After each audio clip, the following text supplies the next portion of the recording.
Hello, welcome. It is right at the very end of December 2025. And I thought, well, let's do a project update. Let's have a review of 2025 and talk about the projects that I should have been doing in 2025 and the reason why they haven't happened in 2025. Seem reasonable?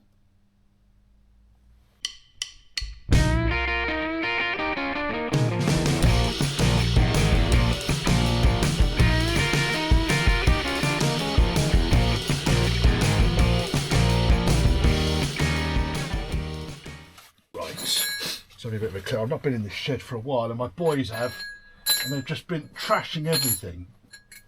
Everything's on the bloody floor. Right, well, let's start off with. So Julian, one of my followers, sent me over a case of beer. He did it last year as well, which is damn decent of him. And lots of people donate beer to me, so I'm not cherry picking or not favouring anyone in particular. These just happen to be the nearest ones that I managed to grab on the way out. So these both come from the Winkle Beer Company. Oh, they look bloody good, actually. I've had one of these. So this is a wassail, a celebration of strength, vintage ale, dark, rich, spicy, and Christmassy. Oh yes, happy Christmas, everybody, and happy New Year. Alcoholic, 7.0. Yes, you heard me correctly. 7.0% volume. And on the back, it says, please store in a cool, dark place. That's boring. 7.0, we've discussed that already. Winkle Beer Company, Tolls Farm Barn, Danebridge, Winkle, Cheshire. And it's got a website here, winklebeer.co.uk. So the description, the important part before we open this. Dark, rich, spicy and Christmassy. Drink with good friends and family, or lay it down for future celebrations. Ain't happening. Brewed as one of a series of premium full-strength beers. We hope you enjoy drinking it as much as we've enjoyed brewing it. Well, that's very nice of you. Right, so let's open it up. Oh, drama. That's nice. Using my vintage Watney's beer jar here. That came from one of my dad's old neighbours in the village in Devon where he used to live. He's moved. Right, see if we can get a bit of a head on that. We can just about get a head on that. Ah, yes. Right, now let's just try this because this is bloody good, this.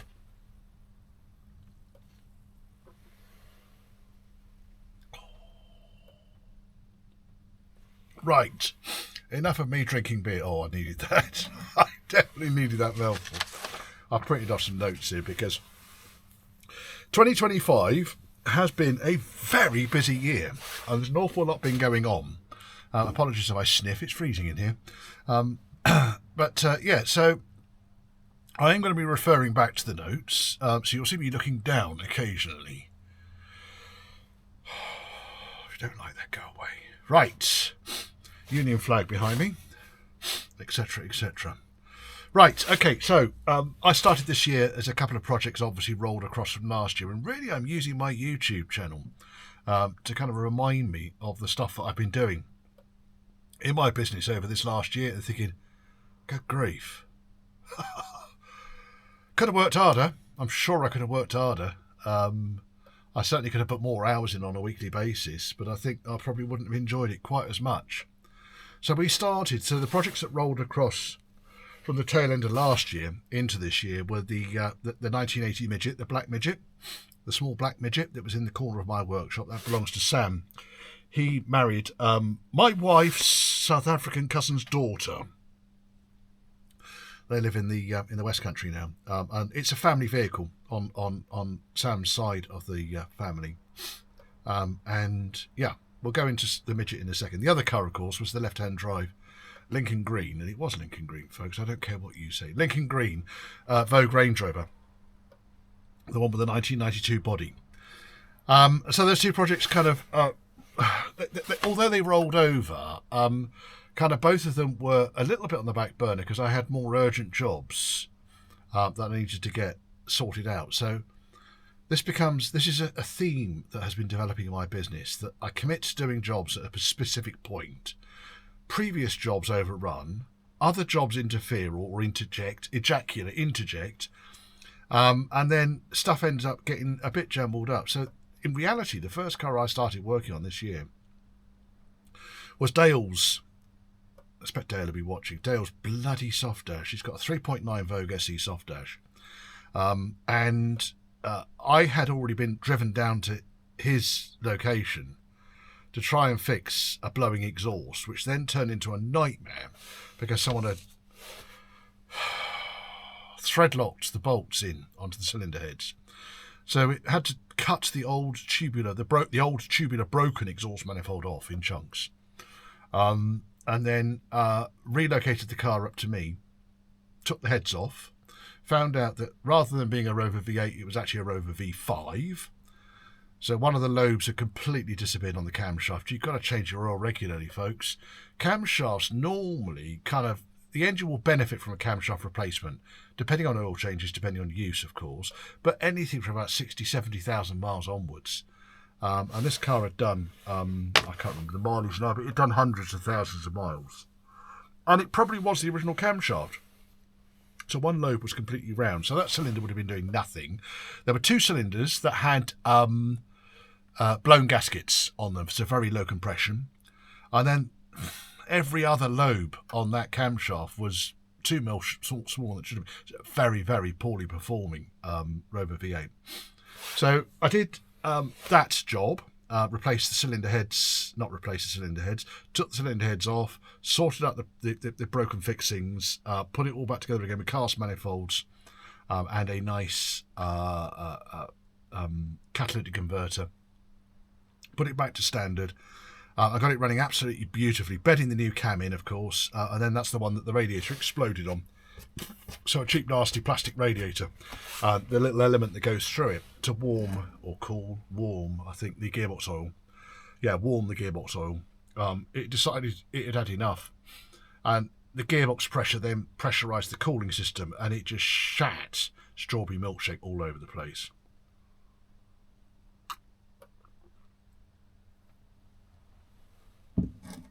So one new radiator later, car went back to him. It's had a multitude of issues since. It's somewhat of a haunted car, but we're nibbling our way through the issues. It needs to come back up to my yard at some point. We'll see. We'll see where we are. But at the moment it's running. No, at the moment it's not running because his ignition key broke off in the ignition lock. Would you believe? And now we can't get although the lock, you got the piece out, we now can't get the spare key to work in it. Bloody thing. Anyway, we are where we are.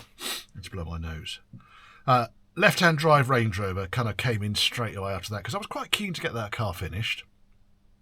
Been hanging around a little while, and I really enjoyed working with it, partly because the owner's such a nice bloke, but also because it was rust-free.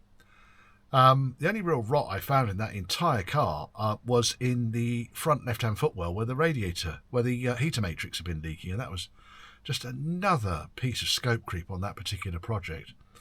But the car deserved it, and the car needed to be kind of put back together again. It has spent its life in Spain and was assembled out of a number of cars, and it was sort of thrown together before my customer bought it. And so it became a challenge, really, just trying to get the thing back to where it should be, get it so that it was going to be delivering what it should be doing out of the box, unbodging where I needed to unbodge. But in each case, it was just discussing with the owner, who was remote, he's out of country, but discussing with the owner the issues, what the possible resolutions might be, what the impact is if we don't do it, and then agreeing on an approach moving forwards. But because of that car hung around for about, I'm going to say about 8 months longer than I was anticipating. Now, when there's only one of me, and I've got a 2-bay workshop, that kind of impacts further projects down the line. In no way criticising this car or this owner. The work needed to be done, and the owner was very happy. hopefully very happy for me to do this. I kept him very much in the loop. But it was Project Scope Creep of 2025, because it just hung around for so long. Midget went back. As I mentioned, family member. He messaged me over Christmas. He's still using the car, still uses it almost daily, and absolutely loves it. And he's so pleased it's back on the road, and he's so pleased that it's behaving itself. In fact, the only issue he's had with that car since he got it has been the interior light switch that goes in the middle of the dashboard, just above the radio speaker. It went closed circuit, and the light came on in the middle of the night and flattened the battery. That's the only issue. Touch some wood here, touch some Formica. It's a lovely little thing, and I really enjoy working with that midget because, again, it was a real solid, again, Spanish car. It lived most of its life in Spain, but it was a really solid car that just, it needs a coat of paint, it needs an interior, but they can wait. Those things can wait. The car's usable, and Sam is definitely using it and really enjoying it. And the odd thing was, I think the first journey, when he actually opted, he wanted to drive it back from my workshop to his home.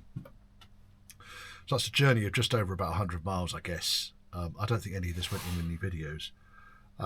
But that 100-mile journey, that single 100-mile journey, would have been more miles than it had done over the previous 3 or 4 years combined. So it was a big ask. I was confident the car would do it. Sam was a little bit nervous about it, but it did it. Euphoric. Uses the car still. Fantastic little thing. So that little chappie disappeared. Then I thought, do you know what, I'm going to work on L95, because whenever I overrun on a project, I try as much as I possibly can not to make other customers suffer. And what invariably suffers is my projects.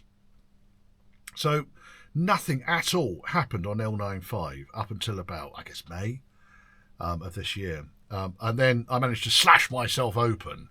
Yeah, I really shouldn't be let near knives. It was a particularly nasty accident. I'm very lucky, and I am still getting the heebie-jeebies every time I pick up a bloody knife. Not pleasant. But then, of course, having gone into hospital twice where they patched me up, they did a really good job of it, by the way. All full function is, everything's back exactly as it should be.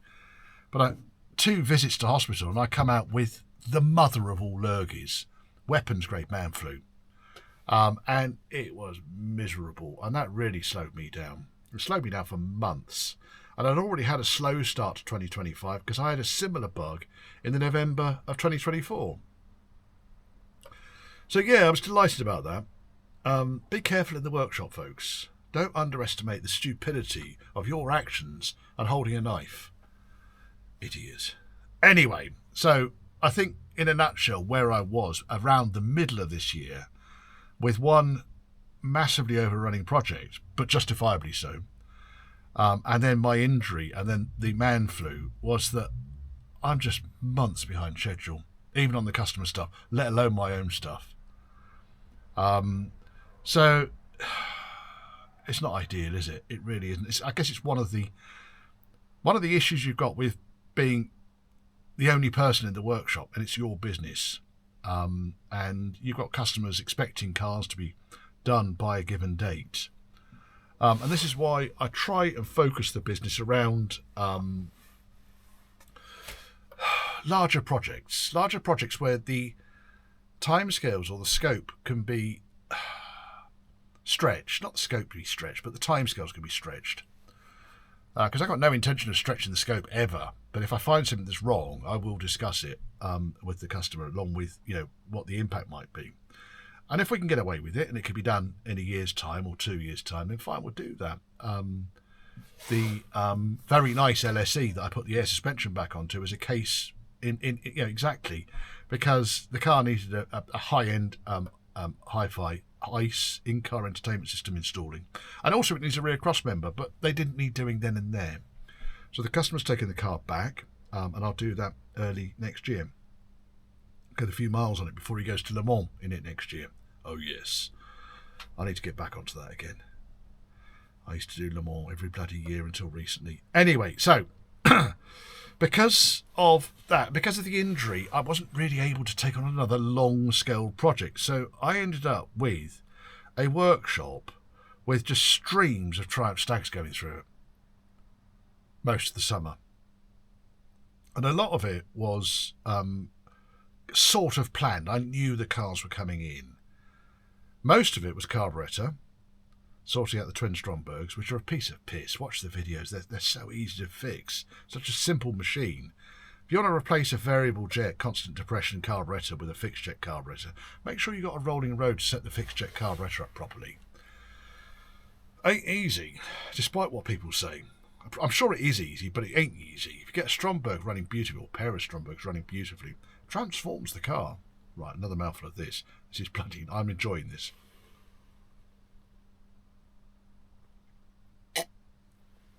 Oh, warms me up. So yeah, a whole bunch of Triumph stags came through.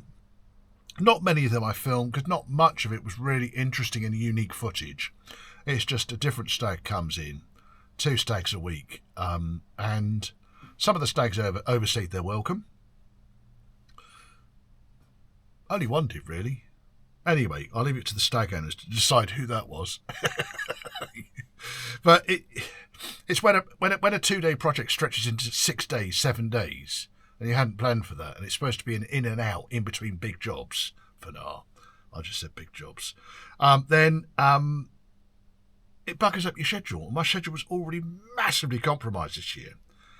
So anyway, we got all the stags done, and I have got a ton more stag work to be doing again, and I'm sure it's all going to start kicking off around Easter in 2026. I love working on them, and pretty much every owner of a stag that I've worked with as well. I don't think there's one owner that I've not enjoyed working with.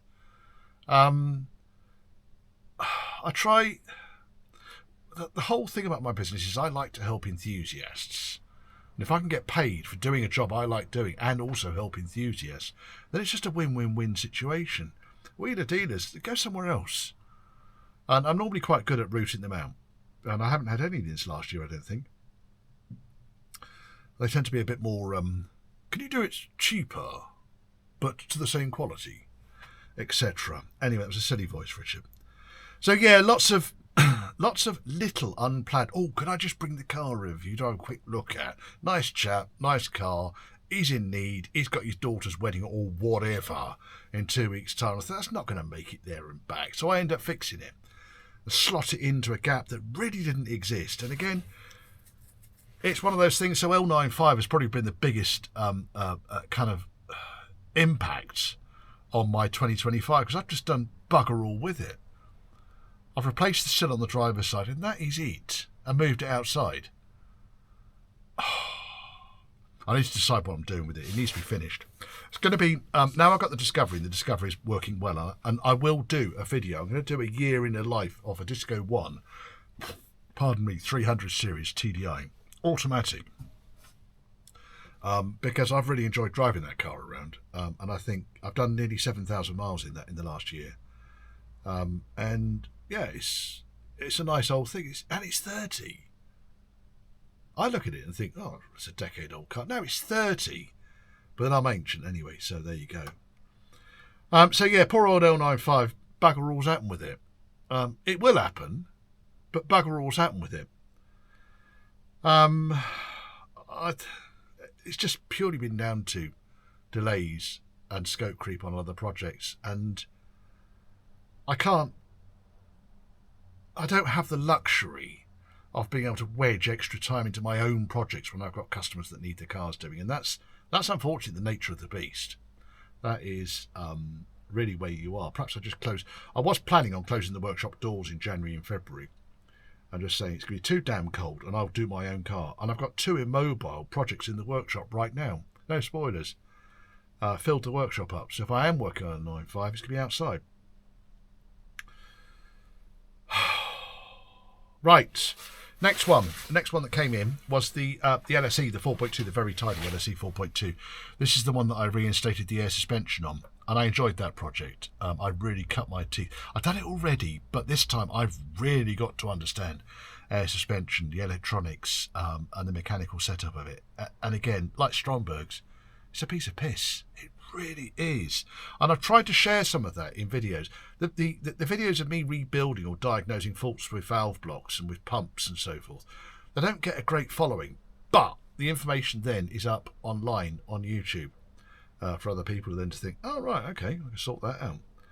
And I'll do another video of my YouTube channel and how it performs and how it works for me. Because you guys will be surprised about what my most popular videos are every single month. And the ones I earn the most money from as well. And it ain't Range Rovers or Stags or carburetors or old cars even. Yes. Yeah, so the LSE, I really enjoyed working on that car. I've been working with the owner on that car since he first got it. And the biggest problem I've really had with it was, and the owner had with it, was silly things that really... The dealer we bought it from is a very high-end dealer. And I don't think... He probably paid a little bit too much, but then he needs to find another one. Probably paid a little bit too much for it. But he's buying it from a dealer. And it's a very high-end dealer.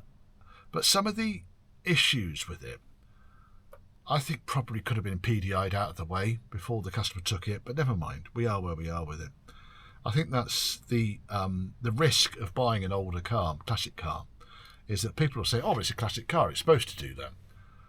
Yeah, but it didn't do it when it was new. And they'll say, well, it does it now. I said, yeah, but it shouldn't.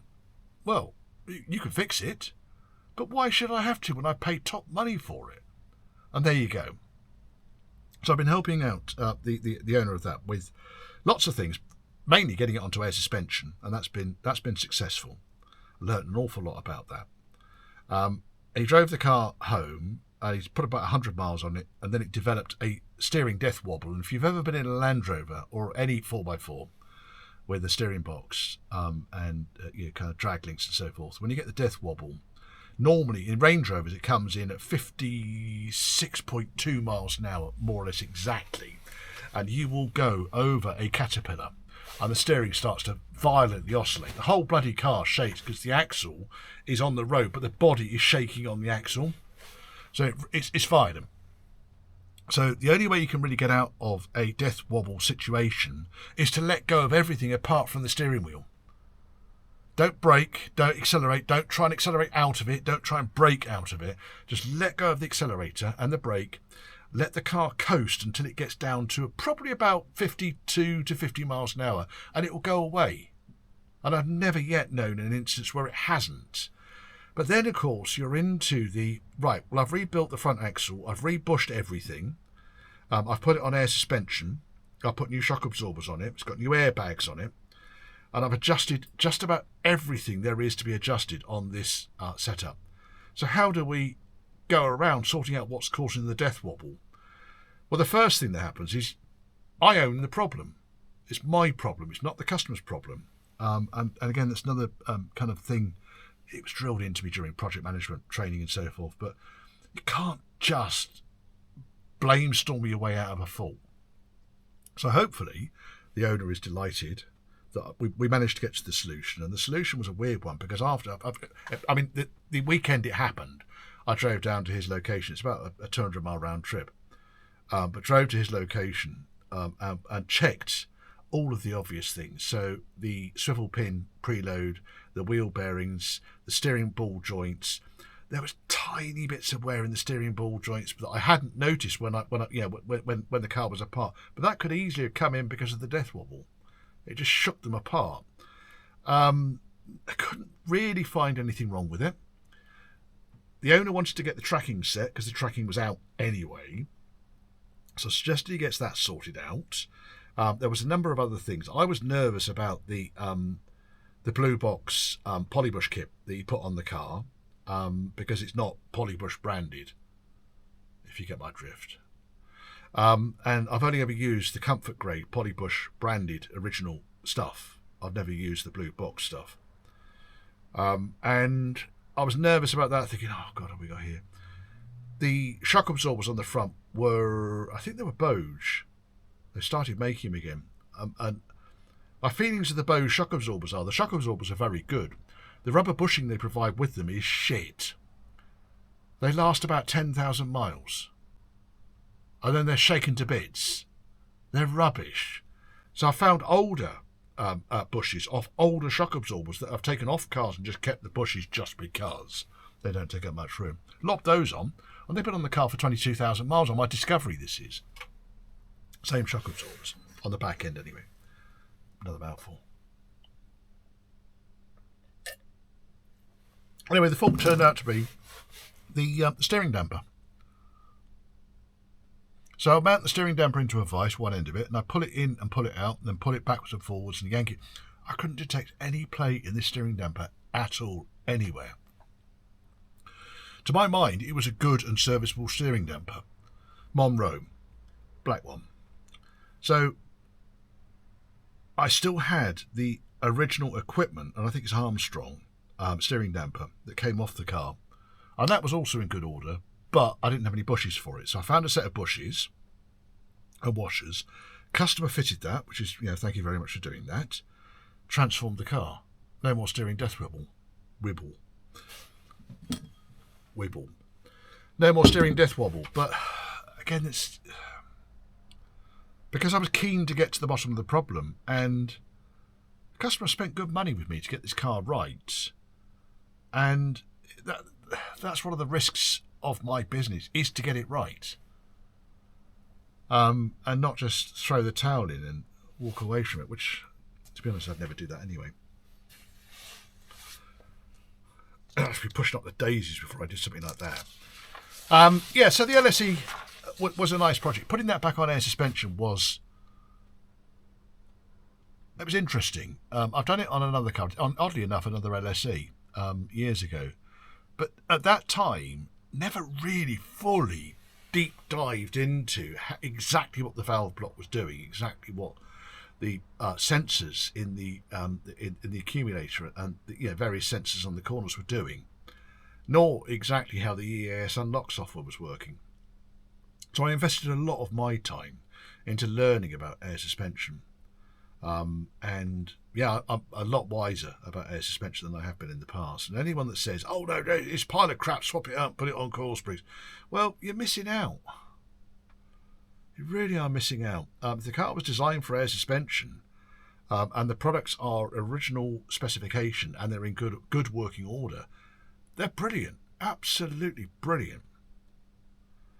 So that was that. So that car's going to be coming back to me early in the new year. It needs a new rear cross member, and there's a couple of other odds and sods I need to do with it, but mainly the rear cross member. Royal Range Rover came in again. Royal Range Rover's been a fairly regular visitor to my workshop. Thank you, James. And it was booked in for a rear cross member, and there was some work needed. If you remember back to the videos, all the videos are on the channel, but if you remember back to the video, I had to do some work in the right-hand driver's side rear wheel arch, because it had been patched in the past. So I said, yeah, not a problem. The more trim and LPG tanks I took at the back, the more I realised, to be honest, the boot floor is toast. And it was right the way down the right-hand lip where it joins onto the boot floor. that boot floor was just rotted out one end to the other. Once they start to go, there's not an awful lot you can do to stop them. So we agreed on a new boot floor, more scope creep, and a rear cross member, which I already knew about, and the wheel arch, which I already knew about. Rear cross member, the old one, was surprisingly easy to take off, largely because it was constructed from expanding foam. Oh, it's beautifully sculpted. I'd never have known, looking at it. I know who'd done it as well. I know exactly who'd done that. And they know too, if they're watching this video. Right, so we fixed the rear cross member, fixed the boot floor, and sorted out the rear arch. The car's gone back to him now, and he's not really had an awful lot of time to do anything with the car since then, so it's just sat in his garage full of stuff. But never mind. It'd be nice to see that car back on the road again. I think his long-term plans on there to get it painted, and he really wants it. He was desperate for a soft dash. It had to be a soft dash. And I think now we've done that boot floor and rear cross member. Bearing in mind I've already done the swimming pool and the front inner wings on that car. That's actually a pretty solid old body shell on that car. It's a bloody good place to start from when you've got a solid body shell and it's not filling it with water, although it did have a problem filling it with water, but we've resolved that. These old cars, they leak. Right, so then, okay, so if we're going forwards, so what have we got here? Managed to inch the long term. Oh, right, yes, I did some work on that 1989, very late 89, early 1990 Vogue SE. The green one with the red roof has been sitting outside my workshop for 3.5 years. Well, agreed with the owner that we need to get on with the project. And it's really been held up for... Not my fault why it's been held up. I'm not going to go any it's just... These things happen sometimes. But anyway, so the customer agreed, yeah, let's get it done. Let's get it back on the road again. So I fixed the cylinder heads on that, because that was another one where we had glued in, super glued, thread locked in exhaust manifold bolts. People that do that, really, there's... One of those. Bastards. Just don't dip an entire thread into thread lock, please. Just don't do it. Doesn't need it. Twats. Anyway, so cylinder heads came off that. I was able to I took them up to my machine shop because there was too many broken studs. I thought I'm going to knacker them up. So machine shop did them all, helicoiled all up, put it all back together again, and it started up beautifully. Ran beautifully, and then the water pump leaked. It's been sitting around for 2 years, 3 years, 3.5 years. So I did the water pump, and then the alternator shredded its belt. Why is it doing that? Took the alternator apart, and it wasn't charging, but it was shredding belts. So I took the alternator apart and thought, do we need to get another one? Well, he hasn't got the budget for another alternator, so we, bearing in mind I don't put cheap, nasty Chinesian pattern parts on these. It's a false economy, it really is. So I took the alternator apart, tested it on the bench, checked everything over, it was all working, put it back on again, and it behaved. So that car is inching forwards, but the problem is that because there had been no progress and there wasn't likely to be any progress, there's a whole bunch of other stuff there that's has manoeuvred its way in front of it in the queue.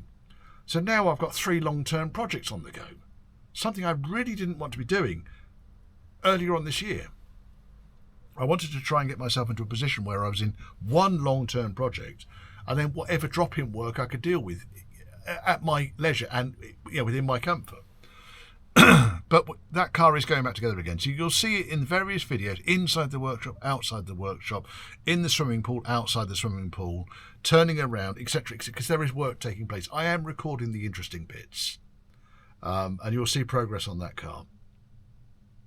But it's nice to see progress going again. It starts, it stops, it drives.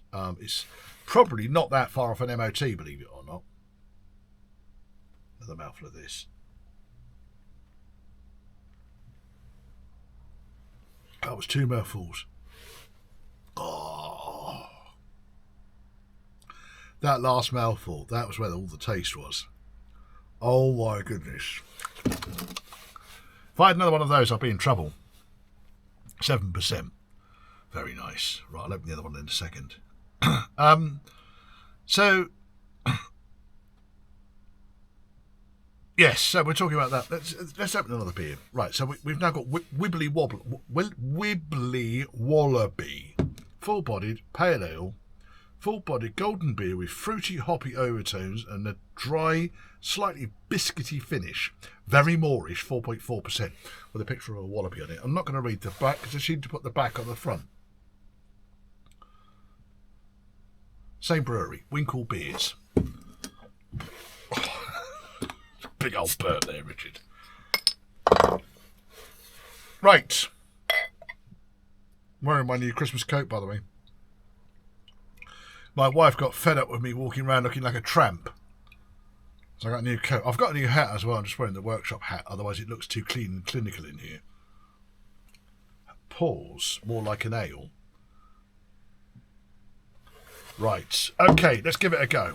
Wibbly, what? Still got a mouthful of that.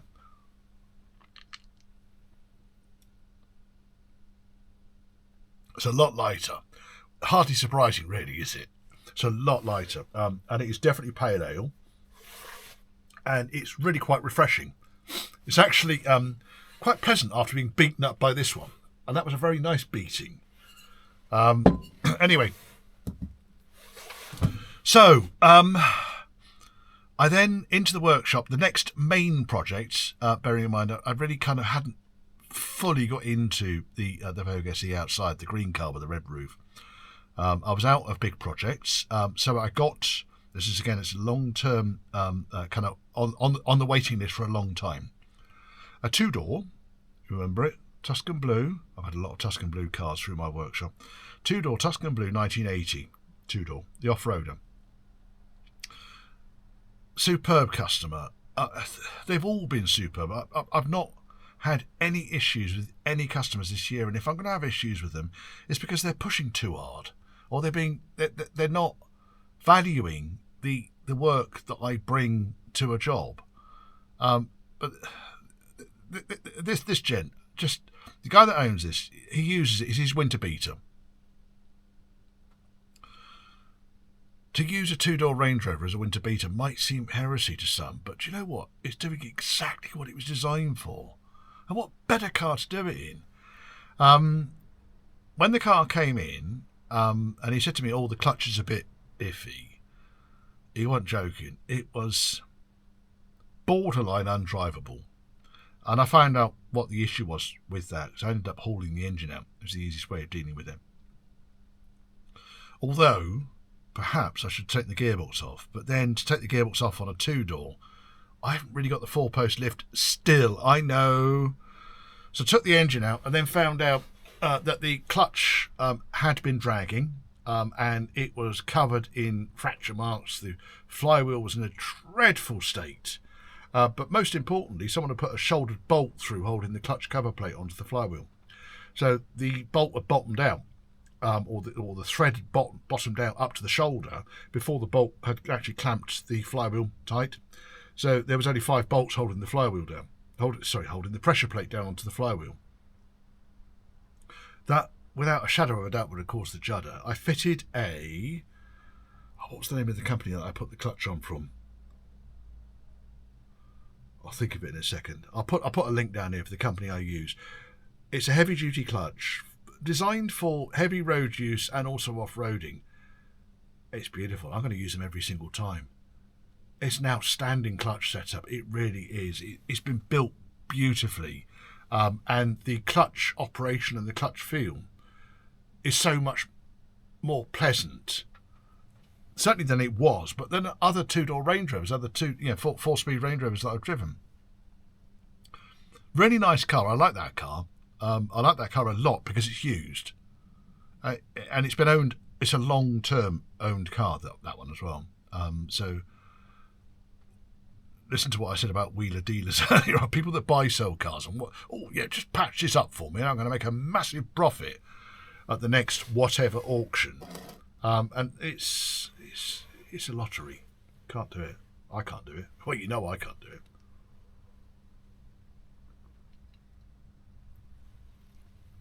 Scope creep on that one.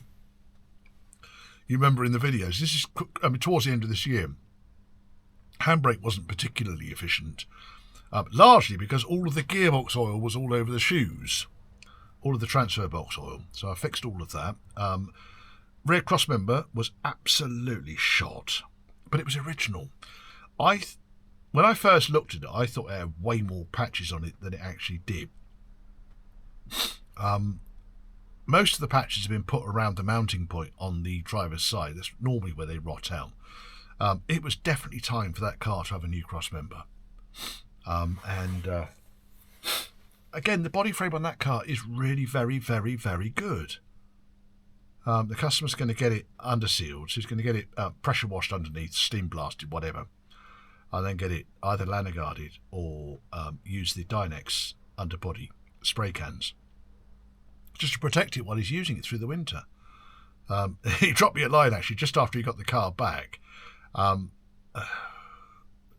don't think I'm breaking any GDPR by saying that out of the 3 cars, his wife's car, his main driver, and the Ranger, 1980 two-door Range Rover, it was the only one that was actually working at that particular point. His car had failed its MOT, his daily.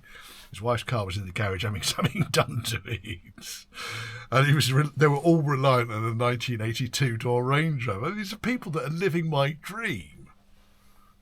It's fantastic. Oh, nothing would make me happier than buzzing around in a two-door Range Rover as a daily driver. No spoilers, folks. There are no spoilers here. Await video in January. So while that car was in the workshop, I had the Stag in with the melted wiring leading to the overdrive, and the ridiculously over-spec fuses. Again,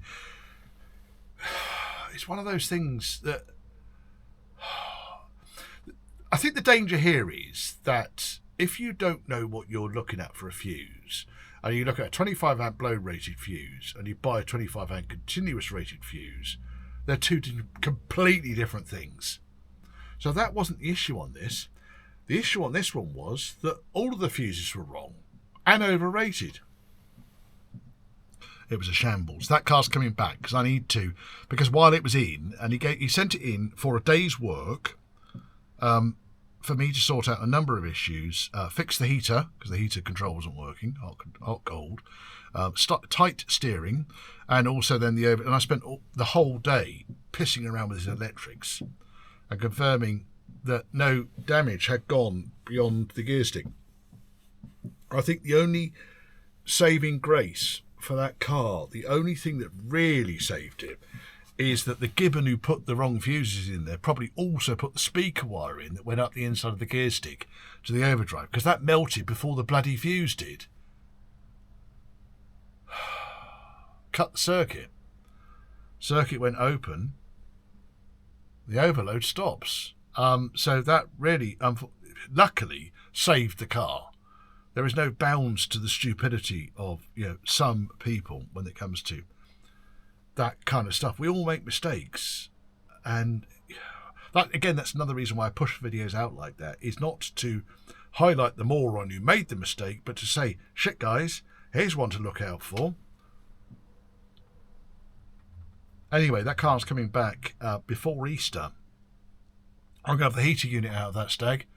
There's been a whole bunch of stuff on the Stag Owners Club about people fretting about their hot-cold controls not working, which is unfortunately it's a common fault, and I'll go through all of that in a detailed video about how to get the heater unit out of your Stag and how to fix the problem with the heater control cables. Tight steering continues to plague it. He's got a steering wheel that's about 2 inches smaller than standard. I don't actually think there's a huge issue with his steering, but it's possible the top mounts on the strut might be a little bit on the dry side. So remember when the car first came in and I was going to look at it, I couldn't get the bloody wheels off it because the spinners on the wire wheels were so ridiculously tight, and I wasn't prepared to go at them with a £10 hammer. It's not my car. He did, and he absolutely massacred a hub spinner, not a spinner, but the tool that goes on the spinner, knocking 7 mils of shit out of it. But he got all the wheels undone and did them up to a normal torque.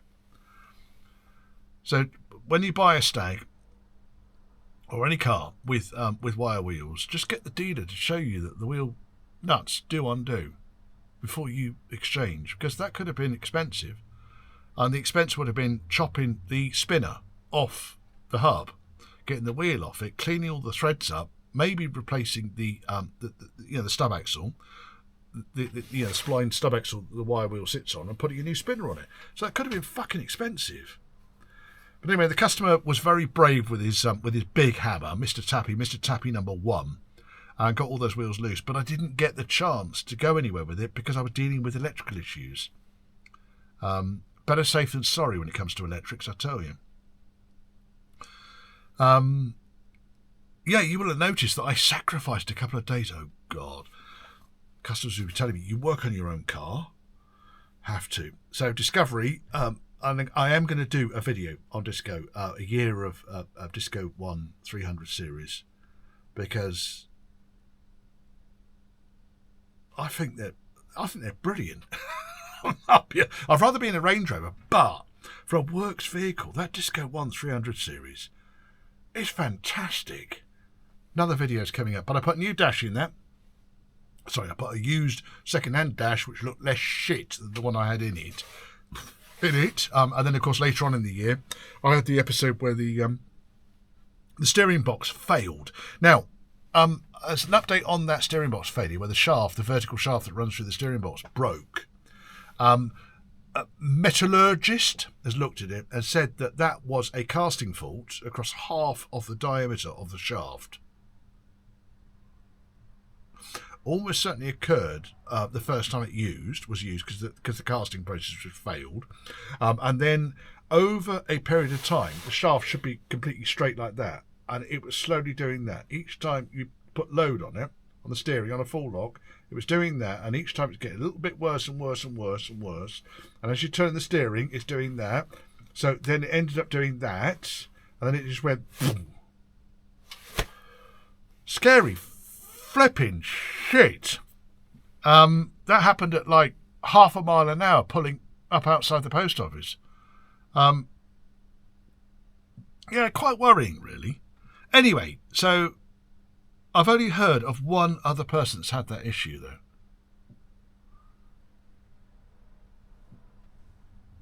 I don't think there's a massive recall going out on Range Rover Classic and Discovery 1 steering boxes. Right, what have we got? Oh yeah, Series 3 came in. The Marine Blue Series 3. That belongs to Frank, who runs my radiator Recore business. He bought that car, and it's been his hobby car to do up. But he's great at doing the re-chassis work and at doing the paint work and the body work. He's put that thing together. That's why it looks so fantastic. That's all down to him. Wasn't quite so great with the running gear, so I've been out a couple of times, helped him with getting the engine up and running, sorting the fuel systems out, the ignition systems and so forth. And he wanted me to, and this is where sometimes things, they break. So he wanted me to just connect up the brakes. As you saw in those videos, the brakes, they were some way past terminal. And I had a long conversation with him about. He came over to see me because I said to him, "Look, there's no way am I just connecting these up." Well, what do you mean? And so I invited him to come over to the workshop. And we stood around. I made him a coffee. We stood around. We chatted about it, and I tried to explain it as best as I possibly could. And he understood it, but he's like, "Oh shit, I wasn't expecting this." And so then I'm torn in between the. He wasn't anticipating spending his entire budget on me just rebuilding 4 hubs on his car and getting the brake backplate sorted out. He was rather hoping that I'd be well into the electrics on that car. I'd already said to him that the problem with the electrics was that it had been sitting in a bloody field for X number of years, X number of decades, and that might not ever happen. So this thing kind of goes into the side of my business, which is about the common sense. Not common sense is being disrespectful to Frank. It's about the experience, the knowledge that I've gathered over the years of knowing what to expect in certain circumstances. And while the car looks absolutely outstanding on the outside, if you would see that at an auction site, just needs the axles sorted out, you'd be bidding tens of thousands of pounds for it. But not realising that it is absolutely shot on both axles and diffs. Gearbox runs. Anyway, so I fixed the brakes. I got the brakes so that they were unseized. Rebuilt 3 of the 4 back plates. There's no point me doing the 4th one because it needed more parts. And we were out of budget at that point. And I am past the point of doing pro bono. Sorry to say. I've got to be realistic. Pro bono work does not put the lights on in my house at home.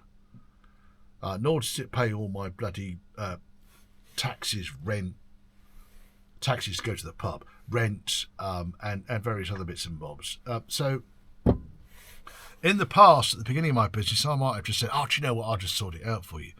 I spent another 3 weeks putting it all back together again. But what I did do was, and I think it was very fair, was detailed exactly what needed to be done and exactly which location, and gave that back to him, because he's more than capable of wielding a spanner. Might not necessarily have the time. I've got even less time. But it's something he can now do. Now we've broken the back on the dealing with the axles and the brakes. He knows exactly where he is with that. And again, it's another one of those value add things that I like to think I put into the whole customer experience of my business. Big old sales pitch here, Richard. Twat. It's a nice car. Really nice to see when that goes. In fact, while I was working on it, I've got two 88-inch Series 3s, one 1972, one 1980. They're both in completely stripped down form. So I've got all of the bits, and I've got the V5, and I've got the reg. So in the UK, it might be different elsewhere in the world, I can buy a brand new chassis, and I can build that car back up again using original components. There's no issue with that at all. And working on Frank's car really did. It's like it started an itch about me getting an 88-inch on the road. My 88-inch might have a low compression 3.5 V8 in it. Just saying. I know it's heresy. No, it's not heresy. My car. Anyway, that's not going to happen anytime soon, because I've got to get L95 sorted out first of all.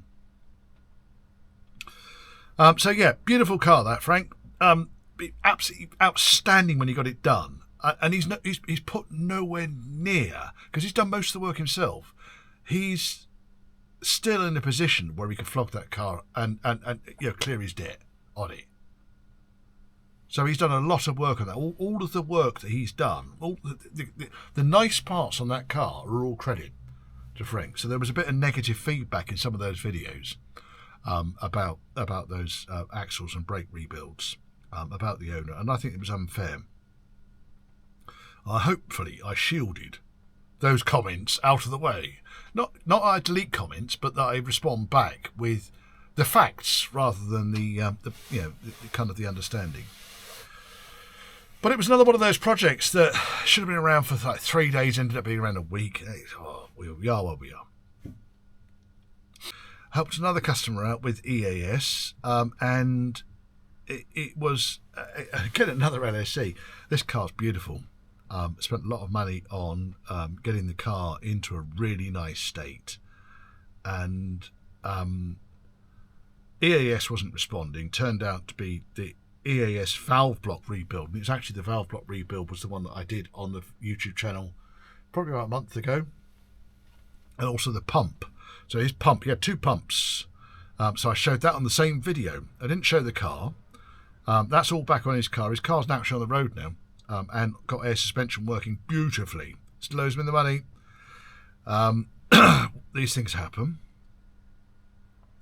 And then we kind of, that drew me in towards the tail end of this year. In the beginning of December, 2 interesting projects turned up. And these are the projects that are going to be with me for the next month or two.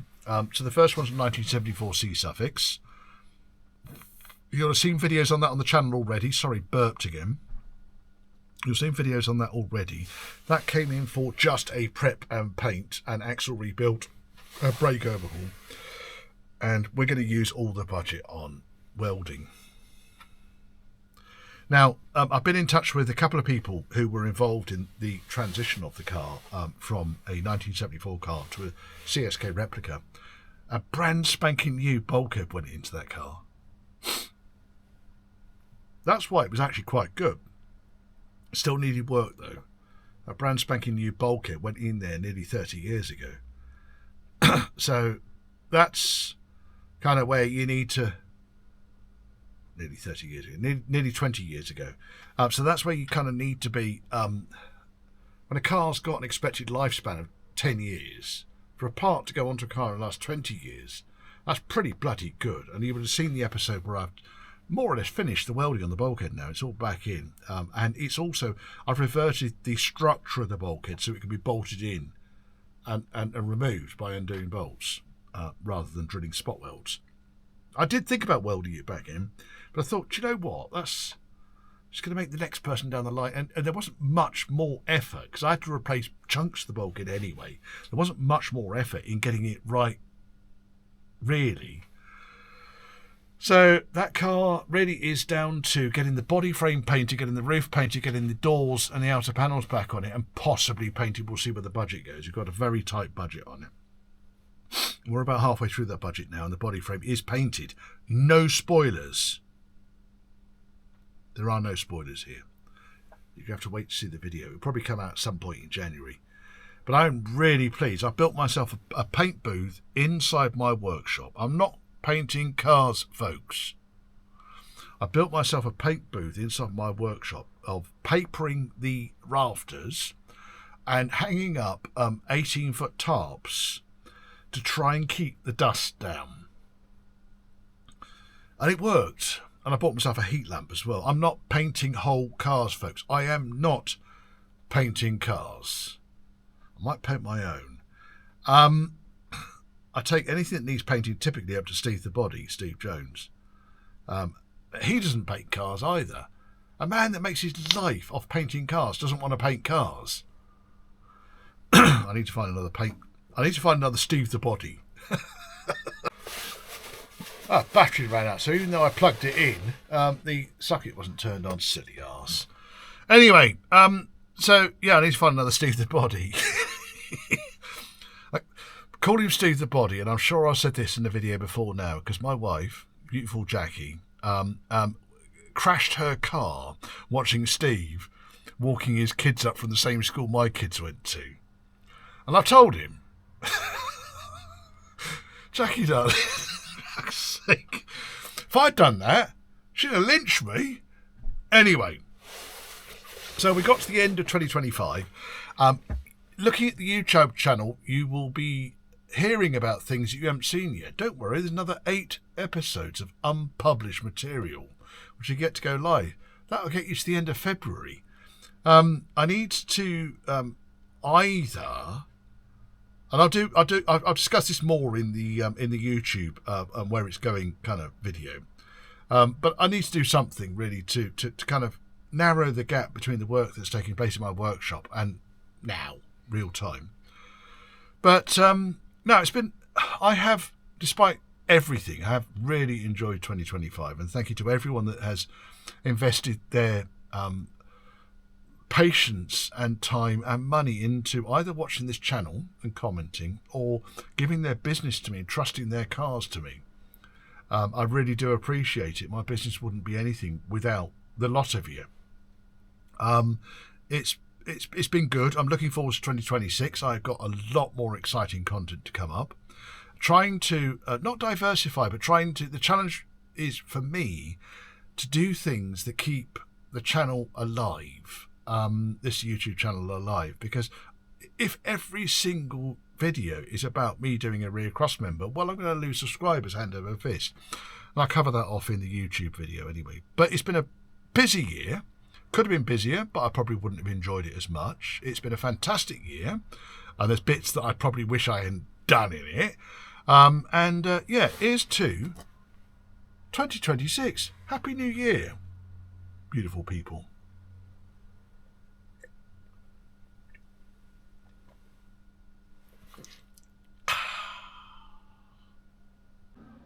Just before the end credits, give me a thumbs up if you liked that. Give me a thumbs down if you didn't. Mind you, you've got all the way to the end of it, so you probably would have given me a thumbs down by now anyway. Comments down below. All of these things do help to promote the work that I do and promote to YouTube for your benefit.